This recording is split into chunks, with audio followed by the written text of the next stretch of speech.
Hi, this is Mark Waid, writer of Superman Birthright, and you're listening to Krypton Report. Up in the sky, look! It's a bird! It's a plane! It's The Krypton Report.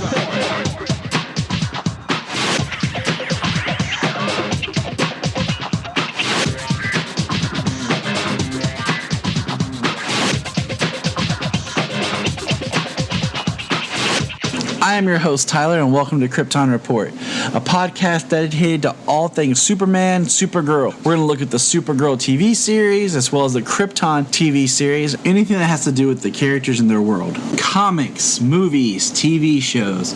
We will talk about everything and anything. We are part of the Southgate Media Group podcasting network. You can find us on Instagram, Twitter, Facebook at Krypton Report. You can also email us at kryptonreportpod@gmail.com. If you get a chance to go over to iTunes, Apple Podcasts, please leave us a review to help us get better. You can find me personal at JTYPatrick on Twitter and everything else. Have you heard the good news? That's right. You can buy a Krypton Report t-shirt at tpublic.com. Check it out. They have all sizes, colors, styles of shirts. Just go to tpublic.com and search Krypton Report, and you'll see our logo.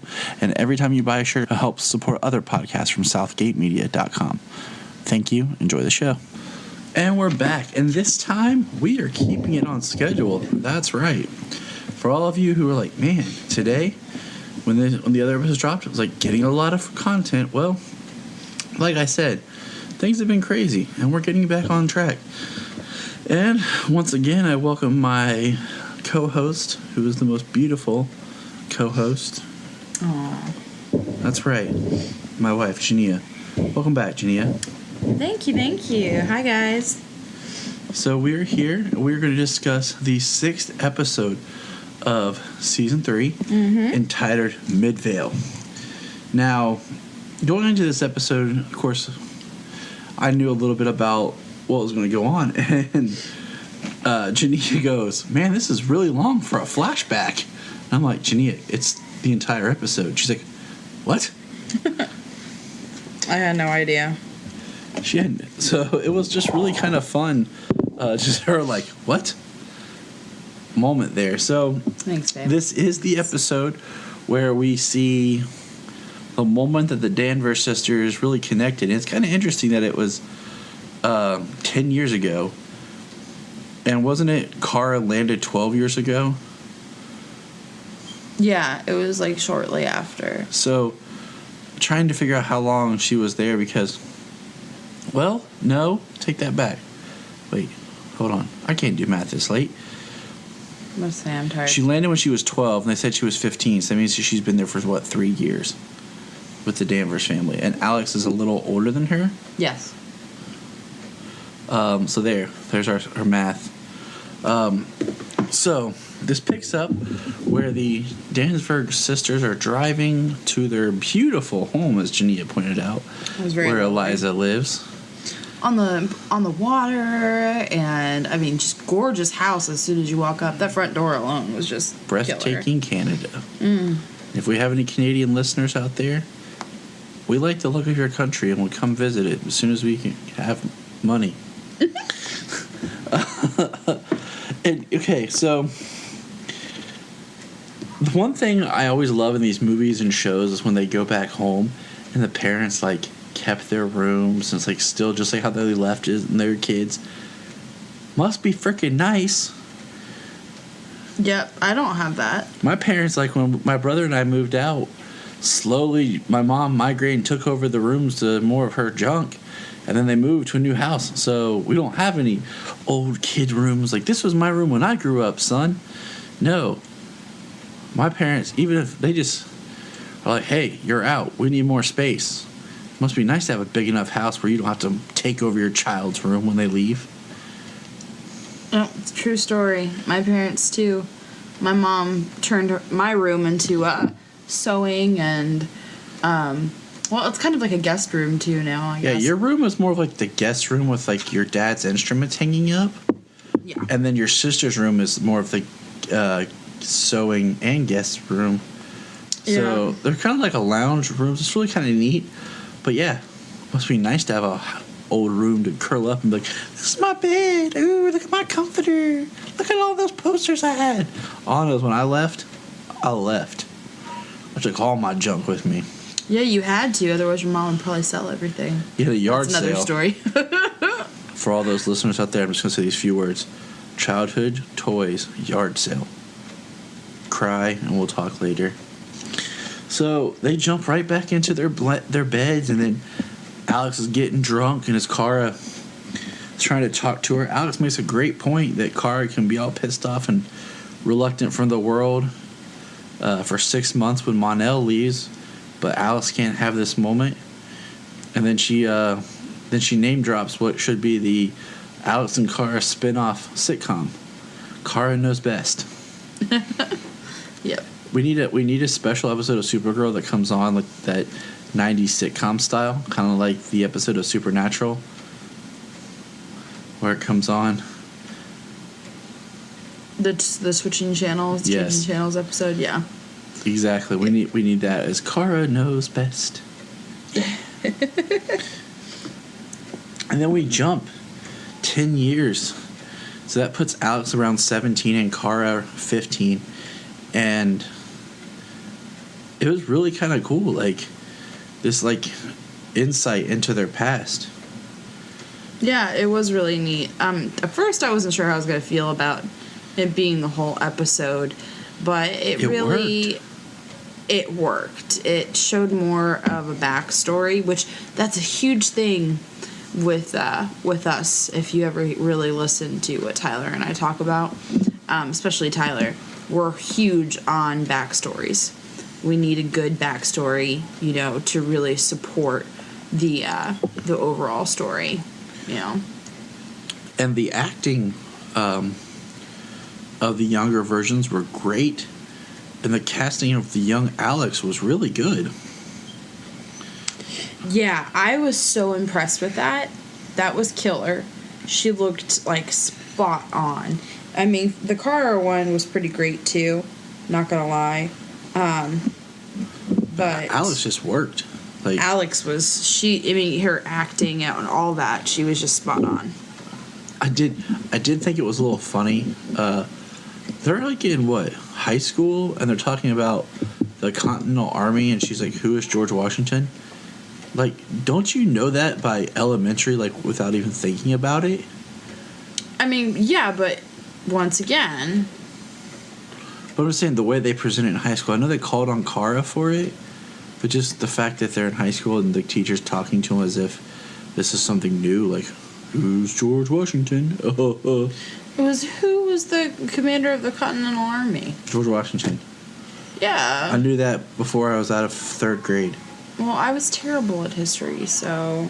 And then Alex, the overachiever, and it gives not only the leader, but like everything about him.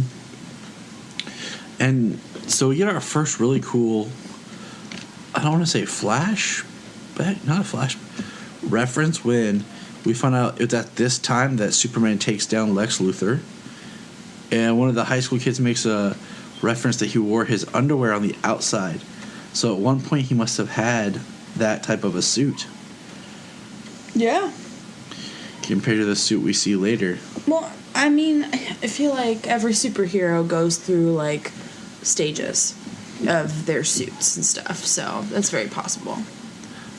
I will say this again, just to reiterate, I think Tyler Hoechlin did an amazing job. And yes, they have the lame dialogue about Kryptonians age slower. I still think he's a little young for the Superman they're trying to do on the show, but it doesn't matter anymore.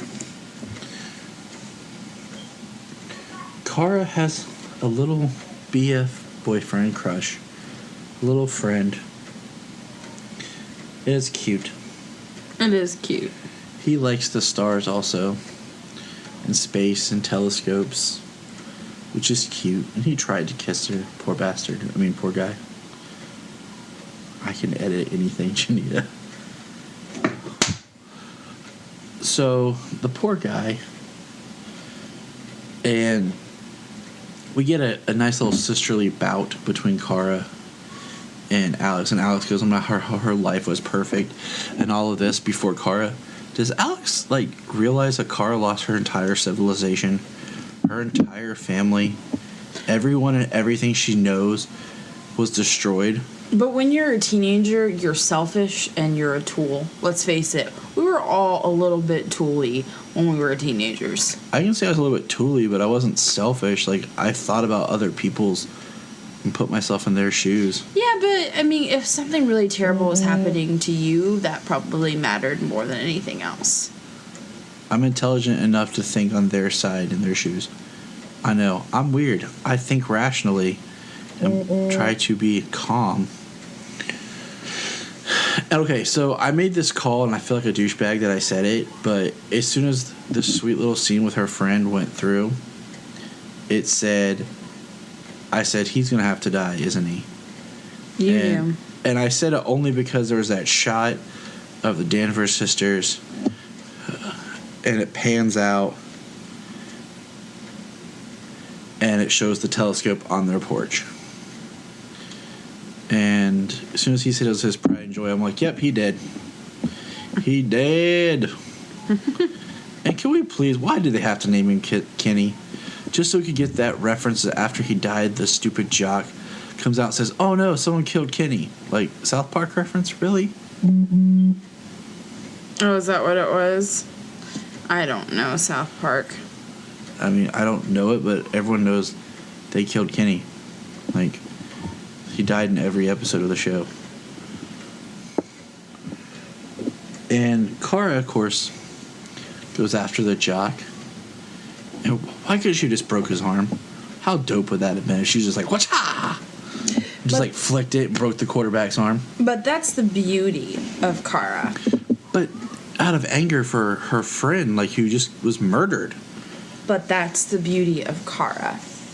She has this strength that is completely, we're not able to understand the kind of strength that she has, really, at all. I mean, think about it. It's true. I mean, that's part of her character. Exactly. That's part of the Supergirl character that we love. We wouldn't want her to break the guy's arm. I mean, maybe in your heart of hearts, you'd love to see a little bit more, him pay for what he did or whatever, or the way he spoke. But Kara is better than we are. That's kind of the super mythos. Yeah. Yeah, so it broke his arm. Been like D-bag. Yes, you would have, Tyler. I think it references also back to the end of the last episode where Kara confronted Morgan Edge, and he says what he said about her not having the hate in her or what she would do to her enemies. But then they find Alex. You find out that Alex and Kenny were friends, and Kenny was helping tutor Alex with calculus. And they find his laptop, and they're trying to decode it, and she makes a reference about Clark's friend Chloe. Heck yeah. And even references the Wall of Weird. So that doesn't mean that it's tied to Smallville, the show, like some people are trying to say online.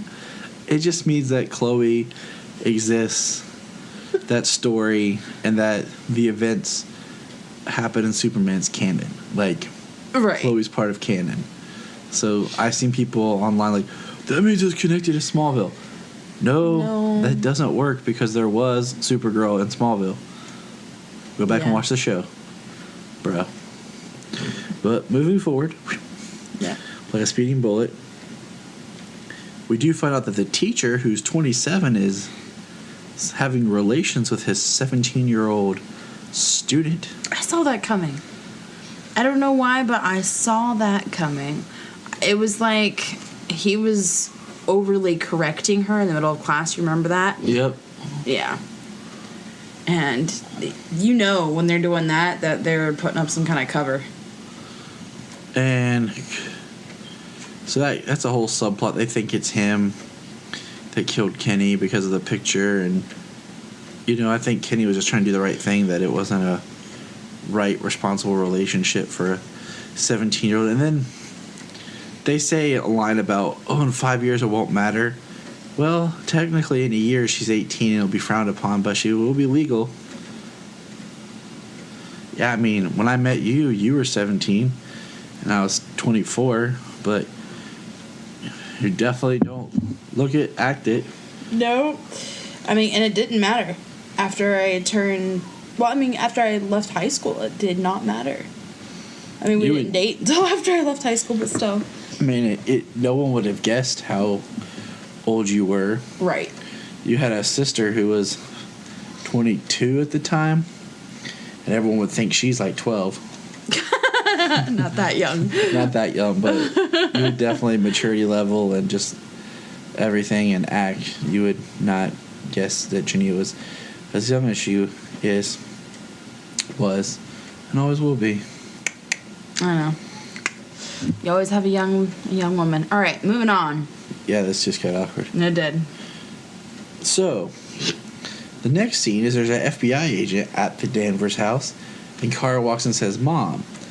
And it's Alora looking, and I called it that it was John Jones in disguise, because I remember that he told Jeremiah he'd look out for him. And why else would a random FBI agent show up who looks like her mom? Right. Unless it was Martian Manhunter. Using the code name of what, Junia? What was the agent's code name? Noelle Neal. And who is Noelle Neal? First Lois Lane. The first Lois Lane. Now, quick trivia. You have Lois Lane from Smallville using the name of the first Lois Lane, who now plays Alora in the same room as the first Supergirl, who now plays Mrs. Danvers, who also played Lara on Smallville. That's a lot of Superman history for two actresses in one room. Very, very true. And quick, Noelle Neal played Lois Lane, okay, in the old Kirk Allen serials. Mm-hmm.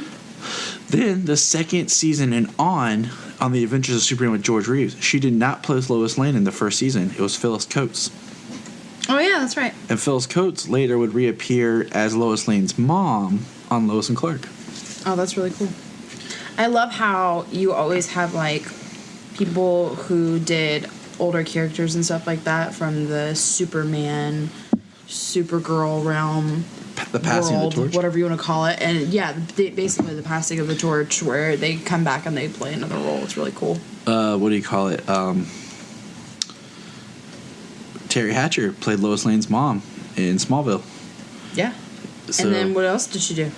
Well, of course, she played Mon-El's mom, but Right. we won't even get into Mon-El right now because I still want to punch him in the face. Speaking of Mon-El, real quick, how cool would this have been? Ready? Ready. Set.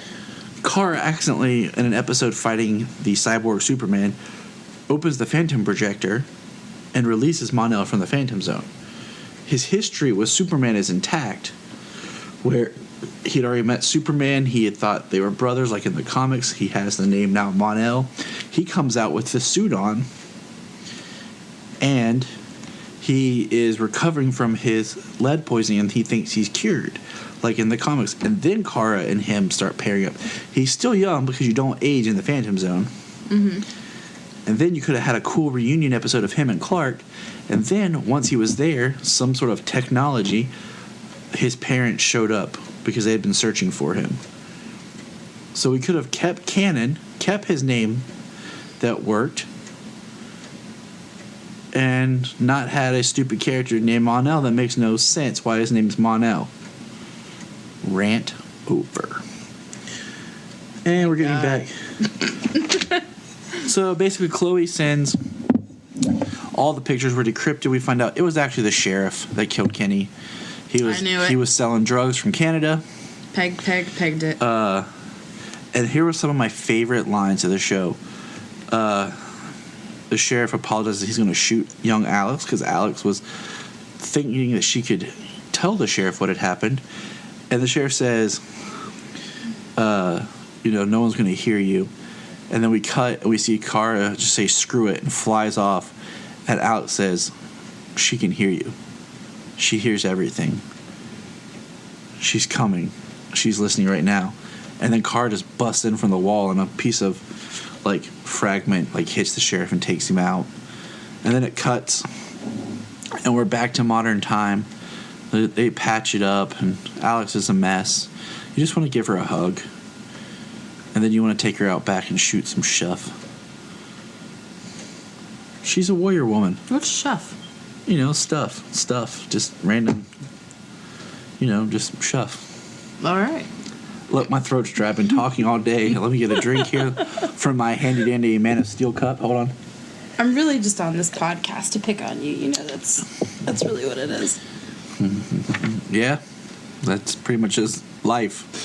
Just this time we're recording. The only thing I can say about the ending of this episode, I felt like because it was such a self-contained episode, it could have been really cool if there was some sort of tag at the end of like something we're gonna like a villain or something leading on down the road. Yeah, I wasn't a huge fan of the way it ended. I felt like it ended very abruptly. Like I was expecting them. Okay, they got in the car and they're driving down the road, and they're singing. I was like, oh, well, something is gonna like jump out of the woods, or like, you know, someone's gonna try and run them off the road, like back when they were in high school. You know, something like that is gonna happen. Nothing happened, and it just ended. And it's like, this episode, as much as I liked it, I felt like it took me away from Supergirl. Yeah? Yes. Yeah, like it just doesn't have the feel of Supergirl to me as much. And one thing like I pointed out to you is I kind of wondered, did they do this episode to free up the main actresses to give them more time to work on the crossover? Because I'm pretty sure we have an episode coming up and then the crossover. Because the crossover is the week after Thanksgiving. I mean, I wouldn't be surprised at all. It would make Makes sense, yeah, from a production point of view. Because you could have shot those scenes of the girls really quick. And, you know, I'm not, like I said, I'm not against this episode. But if they were to do something at the end that kind of tied it all back in, it might have helped. But for me, like, it took it away from the feel that the producers and, you know, director have created for this show, you know. So it was just a different feel. It was. And it made me feel like it was like It was Kara Knows Best, not Supergirl. Right. It was it was like a sub series almost, in a sense. Okay. The beginning of a sub series. And another quick note while I'm thinking about it, does it feel like with these CW shows that their intro monologue anymore is very long, where they're trying to sum up every season's worth of stuff? And like it's spoken now so dry. Like I think about it, I was like, my name is Barry Allen and I'm the fastest man alive. My mom was murdered and I must find her killer. I am the Flash. Now it's like, I am Barry Allen. Our world was exposed to some crazy stuff. And now like Supergirl is like, they're all like really long and dry when they say them. Yeah. And I'm like, I don't need you to like give me a monologue for all 3 episodes. No, I mean, just hit the high points. I was gonna say, just tell me who you are, what you're about, and move on. I mean, we'll catch up. We'll figure the rest out later. Yeah. All Don't right. be so long-winded. I agree. Anything else?